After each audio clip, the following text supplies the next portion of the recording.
Hello everyone, today we are starting NumPy and in today's tutorial we are going to discuss about NumPy array and Python list. So our discussion starts with why we should use NumPy when we already had Python list which can also store manipulate the data. So at the end of this video you will get to know why we prefer NumPy array instead of Python list.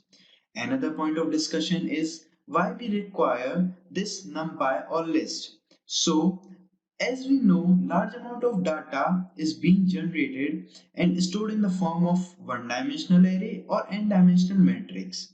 So, we require a data structure which can easily store, manipulate, and give us flexibility to perform different types of operation. So, before moving ahead, let's discuss about Python data types. As you have coded in C, C++ or Java, there along with the variable name, you also have to declare the variable type. Like if I want to store integer value in some variable, then I also have to declare its type. But this is not the case with Python. Here we can store any type of value in any variable.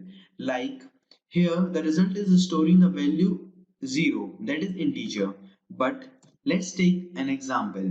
Let's store a value integer into a variable x and then checking its type. So it is of type int, but in the same variable we can also store a string or float. Now the variable contains the value string. So this sort of flexibility is one piece that make Python and other dynamically typed language convenient and easy to use. So understanding how this works is an important piece of learning to analyze data efficiently and effectively with Python. Now, the standard Python implementation is written in C. This means every Python object is simply a C structure which not only contains its value but other information as well. For example, when we are defining an integer in a Python such as x equals to 10,000, x is not just a raw integer. It is actually a pointer to a compound C structure which contains several values. We find that integer long type definition effectively look like this. This is the structure of long type integer that has been defined in Python 3.4 and it contains variable like object reference, object type, object size and object digit. The actual data is contained in this object digit and the rest of the information like the size of that data, the type of that data and the reference means the memory allocation and deallocation of that data related information is contained in object reference. This means there is an overhead in storing an integer in Python as compared to the integer in C++ or C language. Here, Python object header is a part of a structure containing reference and other type of detail. This extra information in the Python integer structure is what allow Python to code so freely and dynamically. But this comes with cost, which become apparent in a structure that combine many of these objects such as Python list. Each item in the list must contain its own type info, reference and other type of information.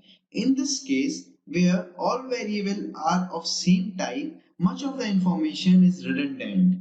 So, it is much efficient to store data in a fixed array or NumPy array. Like what we have studied in array is a collection of data of same type. At the implementation level, the array essentially contains a single pointer to one contiguous block of data. As you can see, the NumPy array contains a single pointer to a contiguous block of memory containing the data. But this is not the case with Python. The Python list, on the other hand, contain a pointer to a block of pointer, each of which in turn pointing to a full Python object.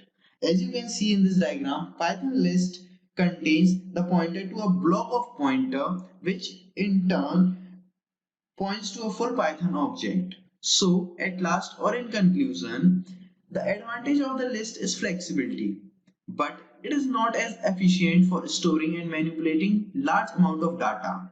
So, in every case, while storing, manipulating, and performing operations on this stored data, we prefer NumPy array as it provides much more flexibility and much more number of operations to be performed on this type of data. So, we prefer NumPy array instead of Python list.